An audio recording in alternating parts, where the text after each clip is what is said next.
마귀가 예수님을 시험한 장면입니다. 여러분 마귀, 사탄, 귀신 혹시 차이를 아시나요? 마귀하고 사탄은 같은 겁니다.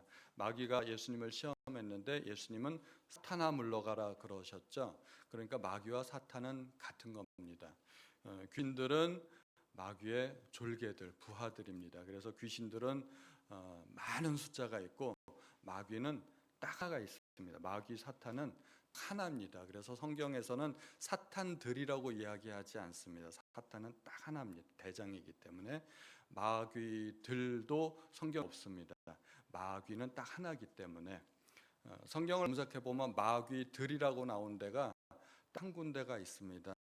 엘리야 시대 때 가뭄이 들었죠. 그래서 엘리야가 그리시네가로 가서 피해서 살고 있었는데 하나님께서 까마귀들을 명하여서 떡과 고기를 갖다 주게 했습니다. 딱 그 부분에만 까마귀들 할 때만 거기가 마귀들이 있고요. 그 외에서는 전부 다 마귀입니다. 마귀와 사탄은 딱 하나죠. 마귀가 예수님을 시험하러 왔습니다. 예수님께서 가셔서 40일 동안을 금식하셨죠. 시험 받기 위해서 준비하신 겁니다. 40일 동안에 마귀는 나타나지 않았습니다. 40일을 기다렸습니다.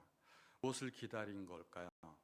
마귀는 40일 동안에 무엇을 했을까요? 잘 알 수는 없지만 마귀도 고민을 많이 했을 겁니다. 왜냐하면 지금 내 시험하려고 하는 상대방은 하나님의 아들입니다. 만만한 상대가 아니라는 겁니다. 어리어리한 시험 가지고는 택도 없다는 것을 잘 알고 있었을 것입니다. 그래서 모든 사람에게 통할 수 있는 가장 강력한 시험, 핵번치와 같은 그런 시험을 준비하지 않았을까 합니다. 기도하고 계신 그 예수님을 바라보면서 마귀는 아마 40일 동안 많은 생각과 고민을 했을 것 같습니다. 그렇기 때문에 그 시험들은 결코 만만한 것이 아닙니다. 예수님을 상대로 했던 시험이라면 웬만한 사람들 같으면은 버티지 못하고 넘어갈 수밖에 없는 그런 강력한 시험이라는 것입니다. 그런데 마귀는 이 시험을 예수님께만 한 것이 아닙니다. 형태만 조금씩 바꿔가면서 모든 사람을 대상으로 시험을 했고 지금도 시험하고 있습니다. 수학 문제 풀다 보면 기본 유형이라는 게 있잖아요. 기본 유형이 있는데 시험에 나올 때는 숫자만 바꿔가지고 시험에 나옵니다. 그러니까 기본 유형에 충실하게 공부를 잘 해놓으면 숫자 바꿔서 나온 시험 문제들은 어렵지 않게 풀 수가 있습니다. 오늘 이 시험은 기출 문제입니다. 그러니까 철저하게 공부해서 잘 대비하시면 나에게도 시험이 다가올 때 어렵지 않게 해결할 수 있다는 겁니다. 우리 수험생들 공부할 때 기출 문제가 굉장히 중요하잖아요. 이미 공개된 문제. 그런데 그 공개된 문제를 잘 연구하는 것이 굉장히 중요합니다. 마귀의 시험은 여러 가지로 해석이 될 수 있습니다. 도대체 마귀가 뭘 시험을 한 것인가? 다양한 해석이 가능하고 다양한 대답이 가능하지만 본질은 그렇게 크게 다르지 않습니다. 저는 예수님께서 대답하신 그 대답 가운데서 이 마귀의 시험의 본질을 찾아보고자 했습니다. 왜냐하면 주님은 동서답하시는 분이 아니십니다. 마귀가 시험했을 때 그 본질을 정확하게 꿰뚫고 계셨습니다. 출제자의 의도를 알고 있었다는 얘기죠. 그러니까 주님의 대답을 기초로 해서 시험을 파악해 보면 어렵지 않게 알 수 있을 거라는 것입니다. 첫 번째 시험, 돌을 빵으로 만들어 봐라. 마귀는 첫 번째 시험으로 돌을 빵으로 만들어 보게 했습니다. 그런데 보통 우리가 마귀의 시험할 때 드는 생각은 주로 죄와 관련이 있다는 것입니다. 마귀가 우리를 유혹할 때 죄짓게 만드는 거죠. 그런데 예수님이 돌을 빵으로 만든다고 해서 그것이 죄짓는 것일까요? 오늘 본문에서 마귀의 시험은 그렇게 죄와 별로 관련이 없어 보입니다. 죄와 전혀 상관이 없는 것으로 예수님을 유혹하고 있습니다. 한번 툭 쳐보는 거죠. 건드려보는 겁니다.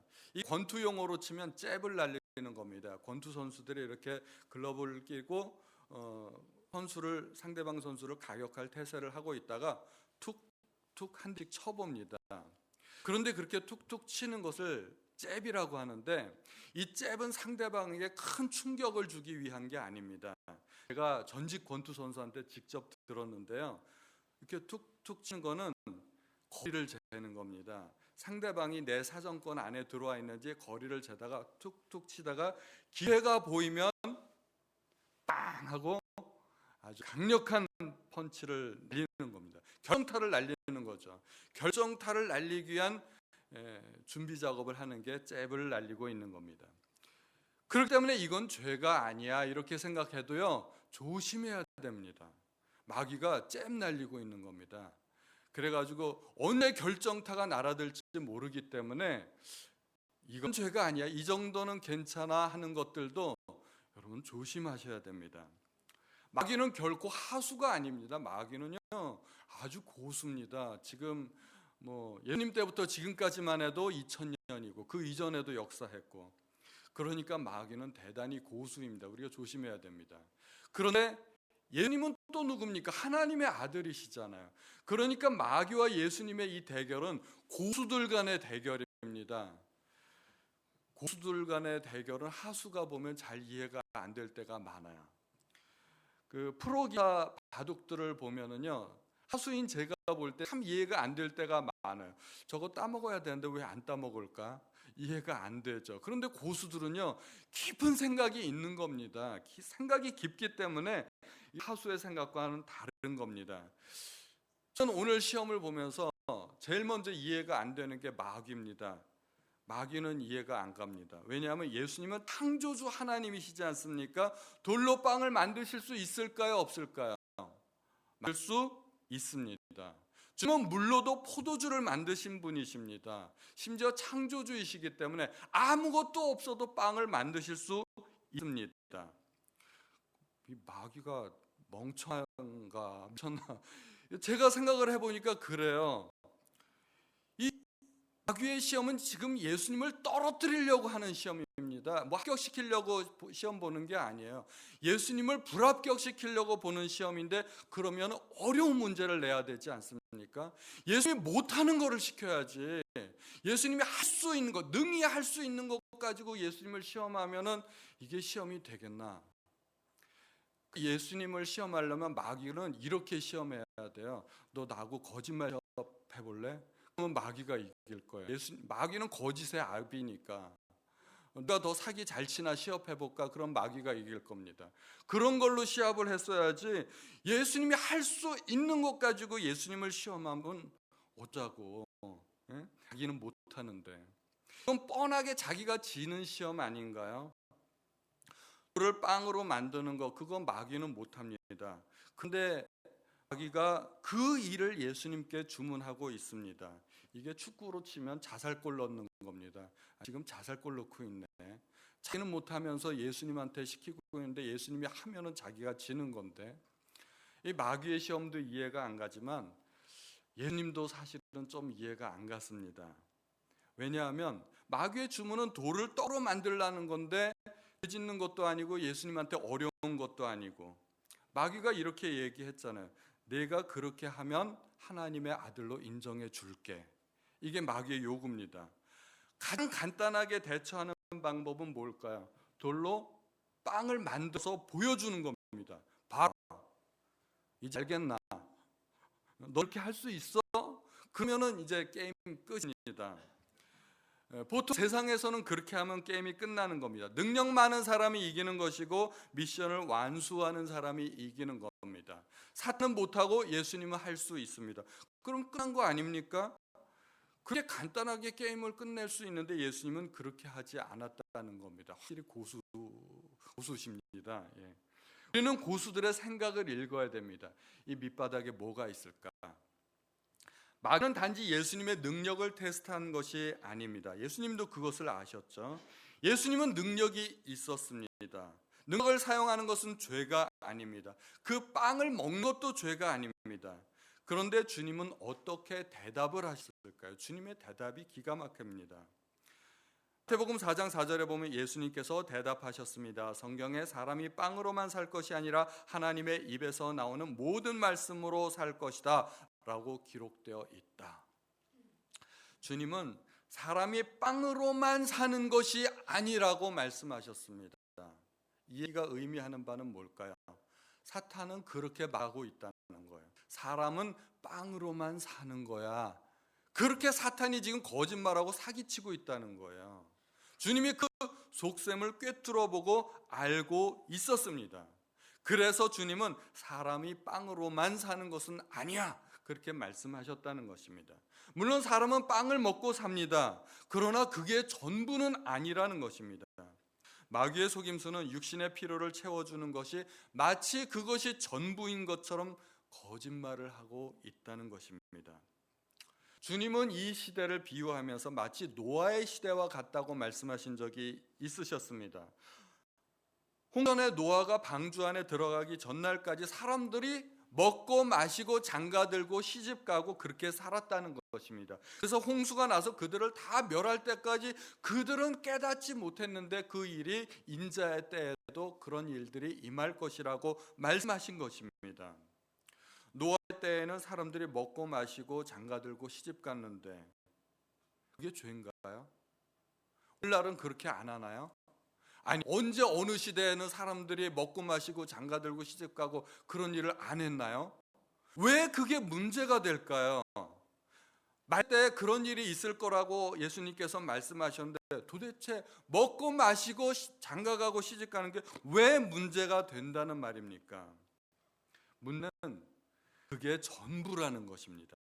먹고 마시고 장가들고 시집가면서 사는 것이 전부인 세상, 오직 육신의 필요만을 위해서 사는 세상, 하나님 없는 세상을 예수님께서 말씀하신 것입니다.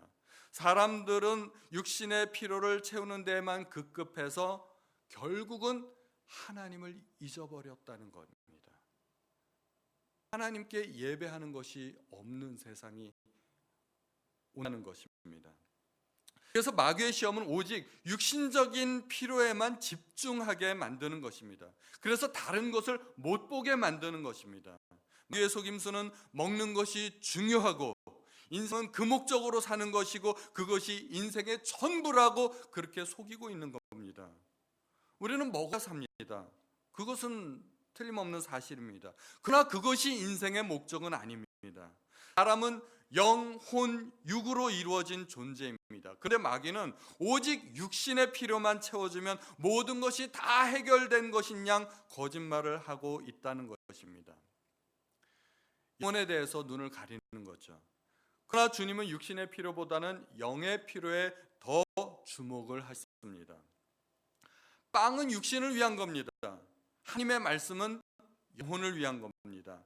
그런데 사람들은 육신의 필요에 더 민감합니다.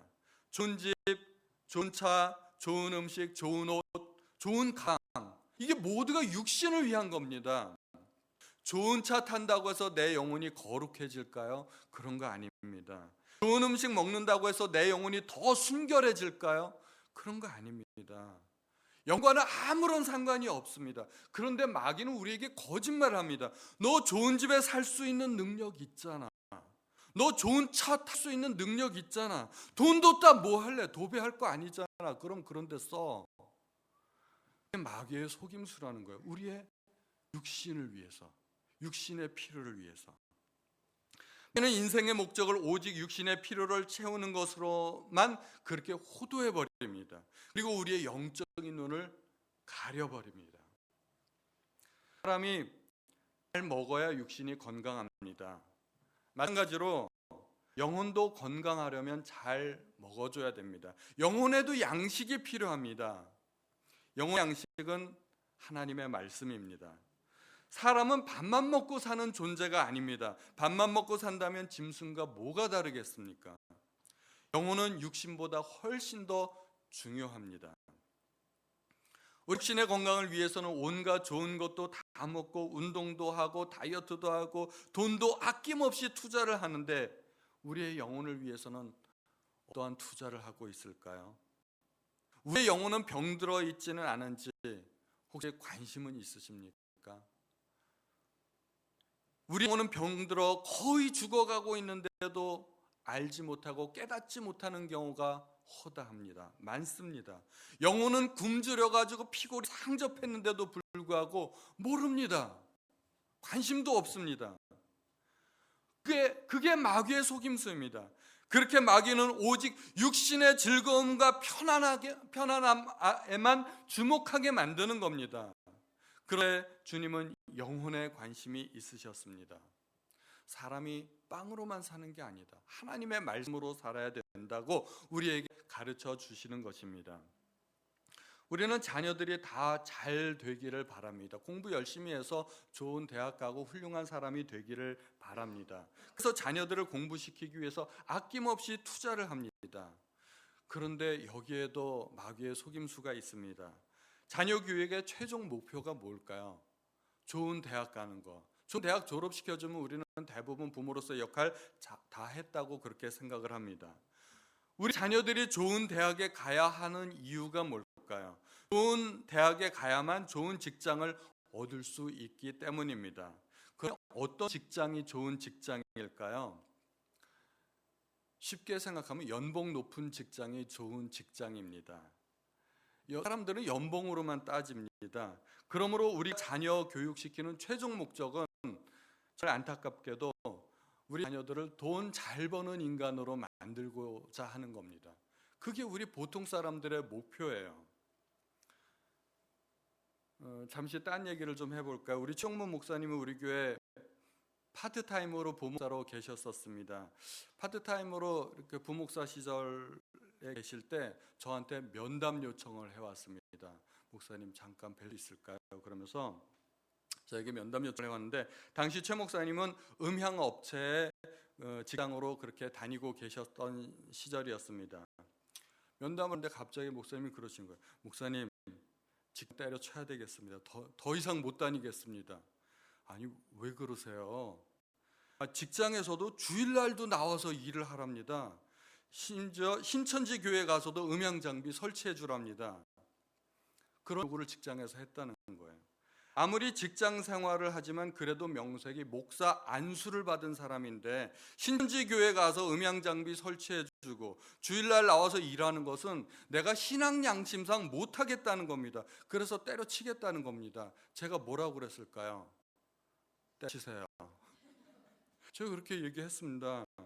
그래서 우리 교회 전임 사역자로 오시게 된 겁니다.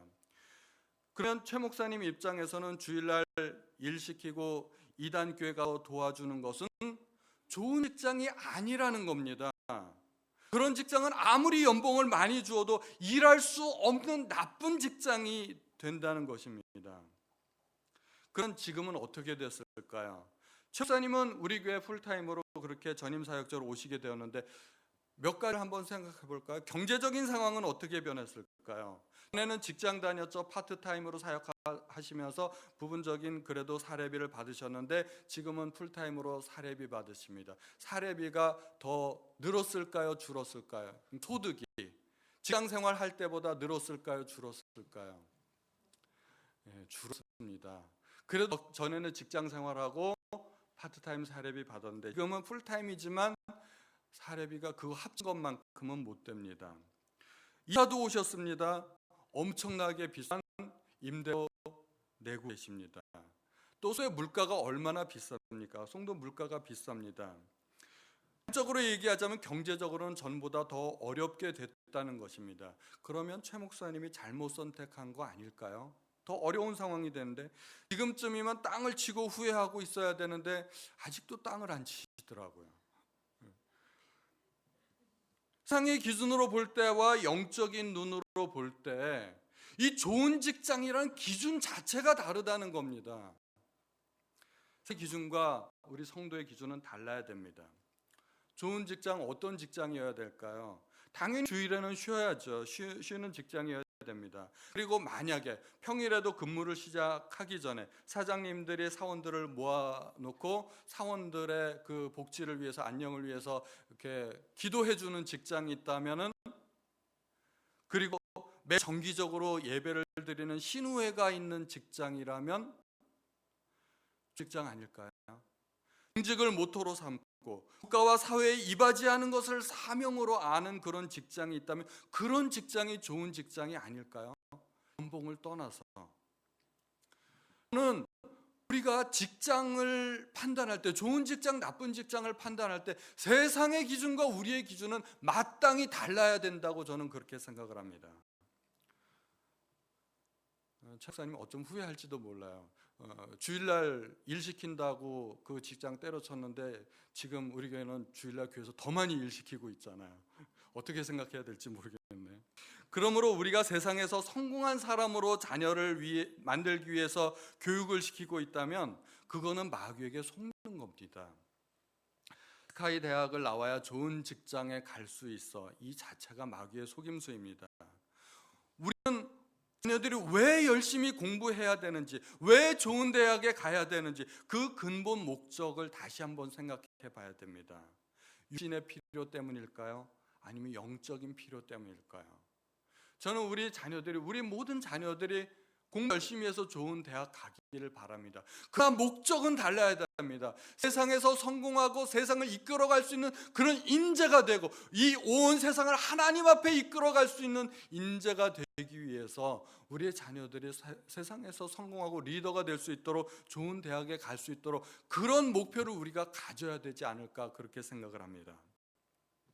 두 번째 시험은 뛰어내리라는 겁니다. 마귀는 주님을 성전 꼭대기에 세우고 뛰어내릴 것을 요구했습니다. 하나님께서 천사들을 보내어 보호해 줄 것이라고 성경에 기록되어 있으니까 마귀는 간교하게도 성경을 인용했습니다. 인간들이 하는 짓하고 똑같아요. 성경을 인용해서 항상 이야기를 합니다. 기록되었을 때 천사들이 보호해 준다며 그럼 해봐. 이 시험은요, 하나님의 말씀에 대한 믿음과 신뢰를 시험하는 것입니다. 그런데 주님이 대답하십니다. 또 기록되었을 때, 우리 쉬운 성경에는 나타나 있지 않지만 개역개정에서는 그렇게 기록이 되어 있습니다. 또 기록되었을 때, 여기에 또가 매우 중요합니다. 성경에는 그것만 있는 것이 아니야. 다른 말씀도 있어. 이런 말씀이시죠. 성경을 종합적으로 보고 크게 보고 하나님의 뜻을 그렇게 판단해야 된다는 것입니다. 성경 딸랑 한 구절 가지고 이것이 하나님의 뜻이라고 이야기하면 그건 오산이라는 것입니다. 만약에 예수님이 성전에서 뛰어내렸으면 어떻게 됐을까요? 둘 중에 한 가지일 겁니다. 천사가 오든지 말든지. 천사가 안 왔으면 예수님은 육신을 가지신 인간이기 때문에 그 높은 150m 높이에서 떨어지면 당연히 죽습니다. 예수님께서 돌아가시면 예수님께서 이 땅에 오신 사명을 감당할 수가 없게 되죠. 실패입니다. 만약에 천사들이 와서 예수님을 딱 받들었으면 어떻게 될까요? 와, 사람들이 보고 놀래고 감탄하고, 와, 목수의 아들인 줄 알았는데 하나님의 아들 맞네. 예수님께서 영광 받으시고 예수님께서 영웅이 되십니다. 예수님께서 모든 사람들의 영웅이 졸지에 되시는 것입니다. 그런데 여기에 함정이 있습니다. 예수님께서 이 땅에 오실 때 어떻게 오셨나요? 하늘의 모든 권세와 영광을 다 포기하고 이 땅에 오셨습니다. 마간의 구유통에 그렇게 태어나셨습니다. 그렇게 기껏 태어나셨는데 이 땅에 와서 영웅이 된다면 그것은 이 땅에 오신 목적을 제대로 달성하는 것일까요? 예수님께서 이 땅에 오신 목적은 영웅이 되기 위한 것이 아니라 예수님께서 오신 목적은 십자가를 지기 위한 것입니다. 그렇기 때문에 예수님께서 이 땅에서 영웅이 되신다면 그것은 예수님의 사역에 실패하는 것입니다. 이게 참 재밌어요.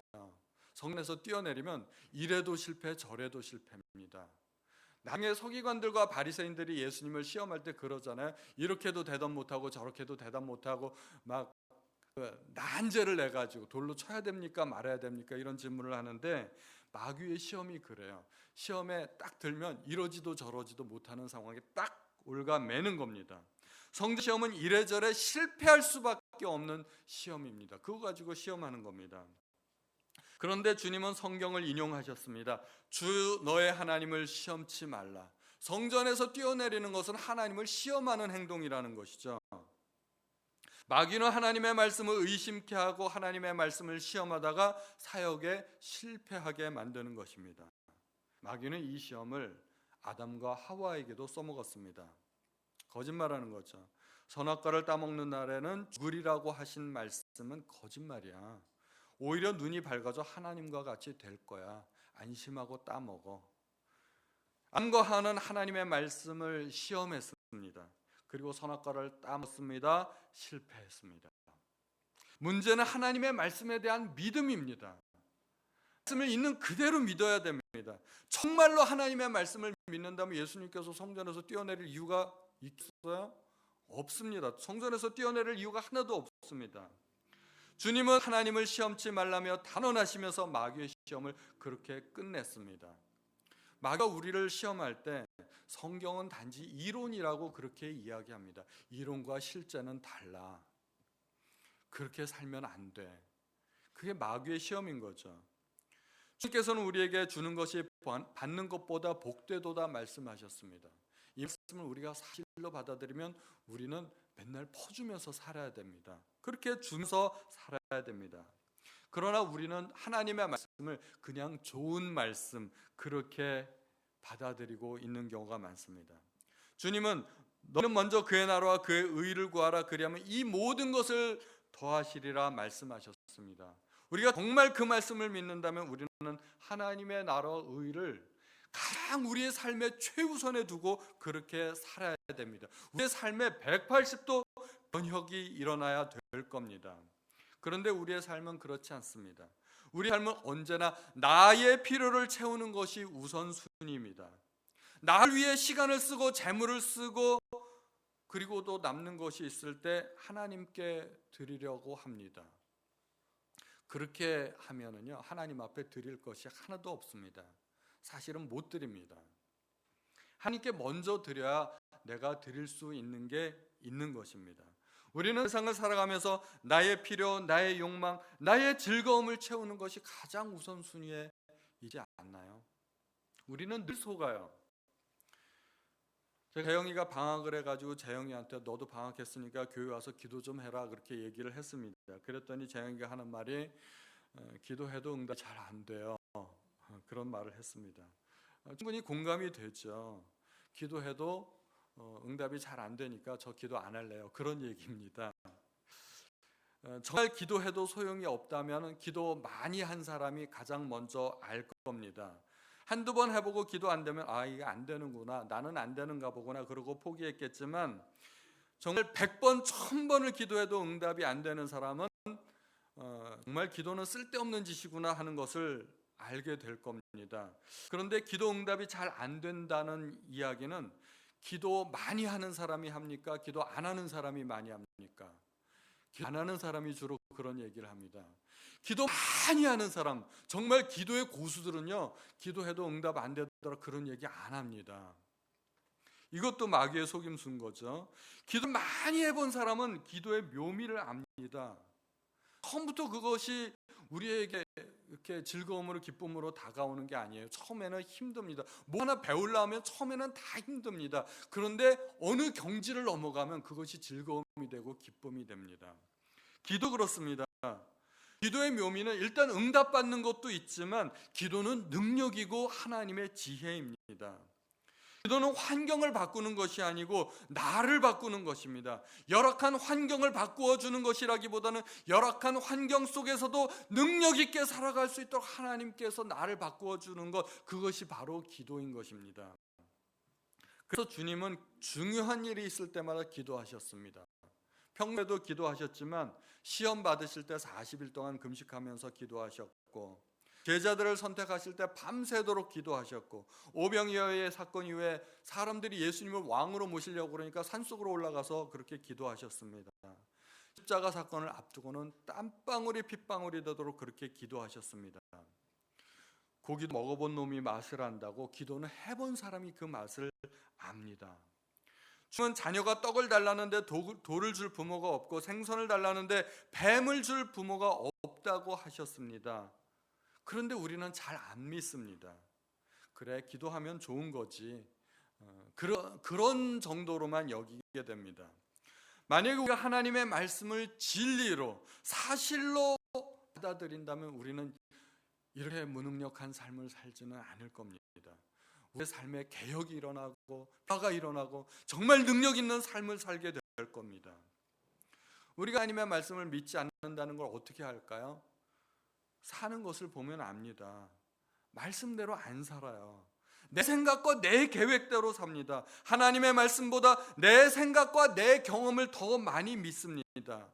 하나님의 원칙과 세상의 원칙은 전혀 다릅니다. 그런데 우리가 하는 것은 어떤 원칙에 의해서 살아가요? 세상의 원칙을 더 많이 믿고 그렇게 살아갑니다. 하나님의 원칙대로 살지 않습니다. 그 이유는 하나님의 원칙이 내 마음속 깊은 곳에서 진심으로 믿어지지 않기 때문에 그러는 거예요. 우리 입으로는 아멘 해요. 입으로는 아멘 하는데 삶으로는 아멘 하질 않아요. 그러니까 우리의 삶이 무능력한 겁니다. 마귀에 늘 지면서 속으면서 그렇게 사는 거예요. 성경은 이론이야. 실제는 달라. 그렇게 살면 안 돼. 마귀의 세 번째 시험은 뭘까요? 이건 진짜 간악한 시험입니다. 마귀의 본질을 드러내는 겁니다. 영광에 대한 시험입니다. 마귀는 예수님께 천하만국과 영광을 보여주었습니다. 그러면서 하는 말이 나에게 절만 하면 다 줄게. 다 줄게. 뭐 마귀가 그런 능력도 없겠지만 이 천하만국의 영광은 대단히 강력한 시험입니다. 천하만국의 영광을 다 주겠다는데 정말 혹하지 않을까요? 이건 조각하고는 비교도 안 되는 시험입니다. 이 시험 앞에서 수도 없이 많은 사람들이 넘어졌습니다. 그리고 믿음의 거장들도 이 시험 앞에서는 그냥 족족 넘어지는 경우가 많습니다. 마귀 자신도 사실은 이 시험에 걸려서 타락했습니다. 아담과 하와도 이 시험에 걸려서 넘어진 겁니다. 영광. 사람은 하나님의 형상대로 지음을 받았기 때문에 사람도 하나님처럼 영광 받고자 하는 그런 욕구가 있습니다. 인정받고 싶고 칭찬받고 싶은 욕구입니다. 좋은 옷 입고 좋은 차 타려고 하는 이유 중에 하나는 사실 그것이 나에게도 만족이 되지만 또 하나의 이유는 사람들에게 인정받고자 하는 그런 욕구가 있기 때문입니다. 이걸 어디 가서 보면 알 수가 있냐면은 백화점 가서 보면 알아요. 티코 타고 오는 거하고 벤츠 타고 오는 거하고 벌써 대우가 틀립니다. 티코는 저리 가서 주차하세요. 그런데 벤츠나 BMW 오면 벌써 딱 태도가 달라집니다. 이렇게 허리가 굽신굽신하죠. 그러니까 사람들이 외모에 치중하고 외모에 신경 쓰는 이유가 뭘까요?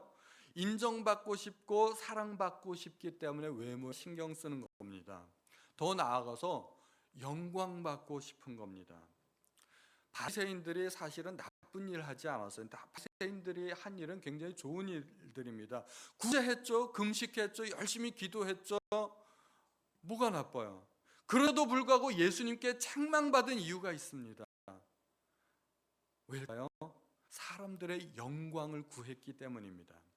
요한복음에 보니까 저희는 사람의 영광을 하나님의 영광보다 더 사랑하였더라고 말씀하고 있습니다. 그들은 하나님께 영광 돌려드리기를 원하지 않고 자신들이 영광 받기를 원했습니다. 예수님은 어떻게 사셨나요? 주님은 반대로 사셨습니다. 사람의 영광을 추구하지 않으셨습니다. 똑같이 요한복음에 보니까 나는 사람에게 영광을 취하지 아니하노라. 요한복음 5장 41절 말씀입니다. 주님은 철저하게 사람들의 영광을 버리셨습니다. 추구하지 않으셨습니다. 하나님은 사람을 얼마나 사랑하시는가요?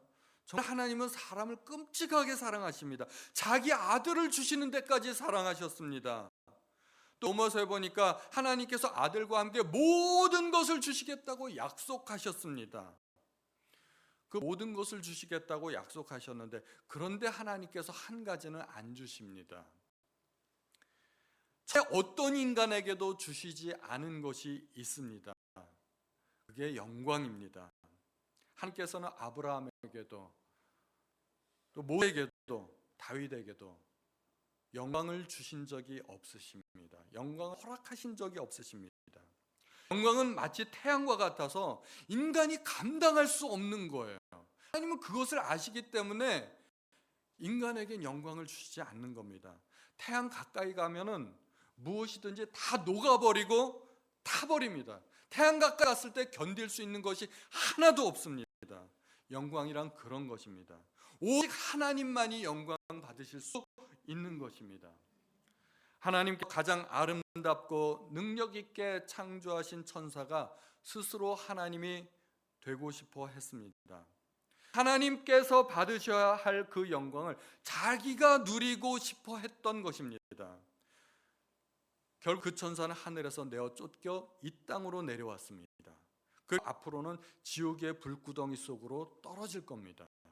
피조물이 영광을 추구하면 그렇게 된다는 것입니다.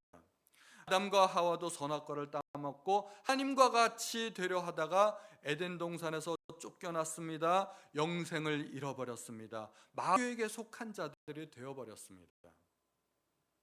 바벨 제국을 건설했던 느부갓네살 왕은 자기가 건설했던 그 제국에 너무나 자랑스럽고 스스로 높아져서 금신상을 만들었습니다. 백성들에게 그 금신상에게 경배하고 절하라고 시켰습니다.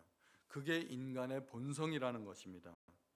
심지어 예수님의 제자들은 어땠습니까? 예수님의 제자들도 천국에서 누가 더 크느냐 하는 문제로 서로 두었습니다.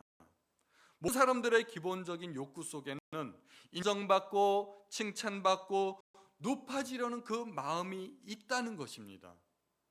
그 마음을 옆에서 살살 부추기고 부채질하는 게 그게 마귀입니다. 이에 대해서 주님께서 뭐라고 말씀하셨나요? 주 너의 하나님께 경배하고 다만 그를 섬기라 한 것입니다. 경배의 대상은 오직 하나님뿐이라는 것입니다. 영광은 오직 하나님만 받으셔야 된다는 것입니다. 내가 영광을 받는 것은 하나님께서 받으셔야 할 그 영광을 내가 가로채는 것입니다. 그래서 주님은 오른손이 하는 일을 왼손이 모르게 하라고 하셨습니다. 행여라도 영광 받을까 봐.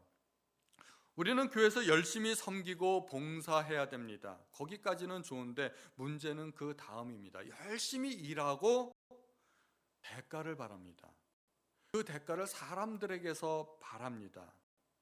사람들이 알아주기를 바랍니다. 내가 이렇게 수고했는데, 헌신했는데, 희생했는데 사람들이 나를 알아주겠지. 그러다가 알아주면 교만하고 안 알아주면 시험에 들고, 그러니까 참 이게 문제입니다. 이게 사람들이 알아주기를 원하는 그 마음은 이해가 되는데요, 그 마음이 우리를 시험에 들게 하는 겁니다. 저는 어떨까요? 저는 이렇게 주일마다 설교를 하다 보면 설교가 잘 될 때가 있고 잘 안 될 때가 있어요. 참 어려울 때가 있어요. 잘 안 될 때는 이게 반응이 벌써 옵니다. 이게 사람들이 꾸벅꾸벅 이렇게 졸아요. 설교를 잘하면 아멘, 그리고 사람들이 벌써 반응이 틀립니다. 제 설교를 잘하면은 스스로가 벌써 기분이 좋아요. 왜 기분이 좋을까요? 제가 하나님을 기쁘시게 해서 기분이 좋은 게 아니라 사람들한테 인정받았다는 것 때문에 기분이 좋은 겁니다. 용서하십시오. 아직 제가 목사가 덜 돼서 그렇습니다. 우리가 시험에 안 들려면 어떻게 해야 될까요? 딱 한 가지 방법이 있습니다. 주님께서 주신 비결이 있습니다. 누가복음 17장 10절에 이와 같이 너희도 명령 받은 것을 다 행한 후에 이르기를 우리는 무익한 종이라 우리의 하여야 할 일을 한 것뿐이라 할지니라. 기대도 하지 말라는 것이죠. 결과에 대해서 보상받으려는 그런 심리는 아예 갖지 말라는 것입니다. 오직 모든 영광을 하나님 앞에 돌려야 됩니다. 우리가 이렇게 예수님과 같은 태도를 가지게 되면 마귀의 시험에 걸려 넘어지지 않을 수 있습니다. 주님은 마귀의 시험을, 세 가지 시험을 모두 말씀으로 물리치셨습니다. 그래서 마귀의 시험을 이기려면 우리가 말씀으로 무장되어 있어야 됩니다. 말씀으로 무장되어 있으신가요? 그런데 우리가 또 한 가지 알아야 될 사실은 주님께서 시험 받으시기 위해 40일을 금식으로 기도하면서 준비하셨다는 것입니다. 기도가 대단히 중요합니다.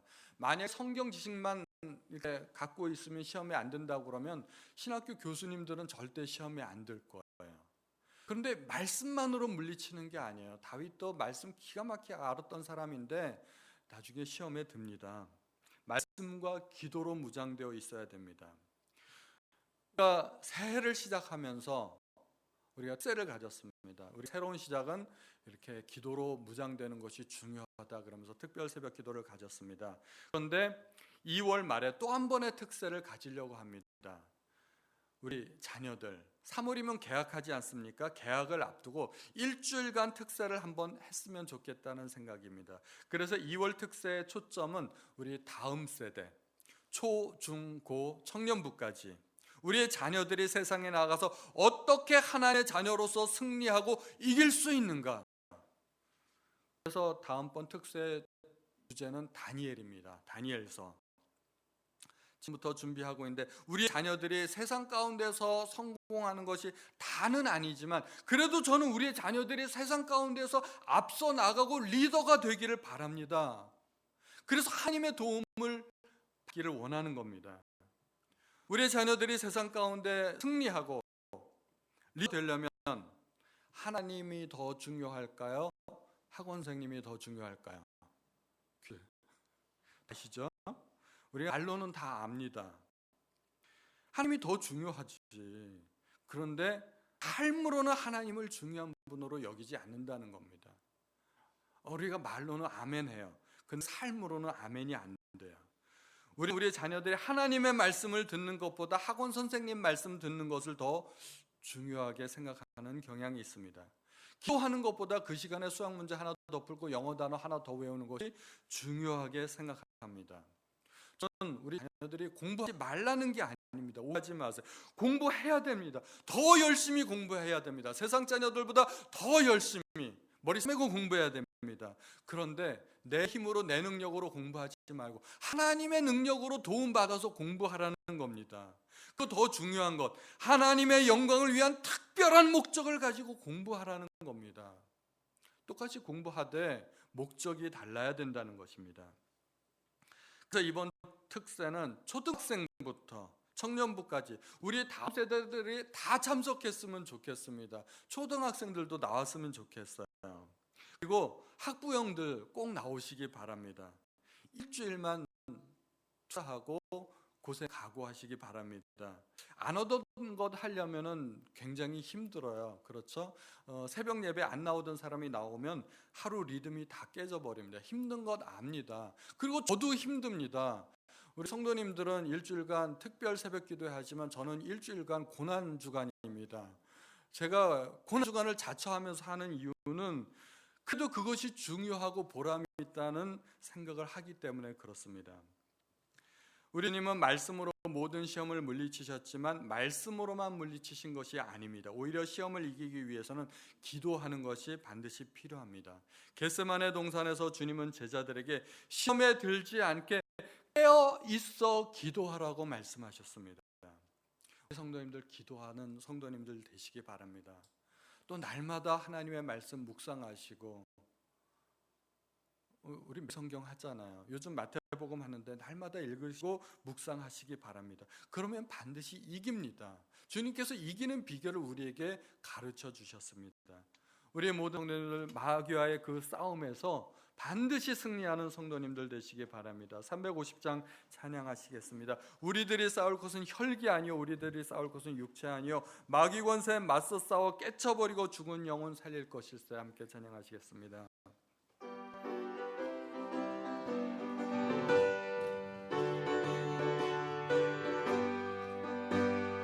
우리들이 싸울 것은 혈기 아니요 우리들이 싸울 것은 육체 아니요 마귀 권세에서 싸워 깨쳐버리고 죽을 영혼 살릴 것일세. 한 마음으로 힘써 나가세. 한 마음으로 힘써 싸우세. 악한 마귀 군사들과 힘써 싸워서 승전고를 흘리기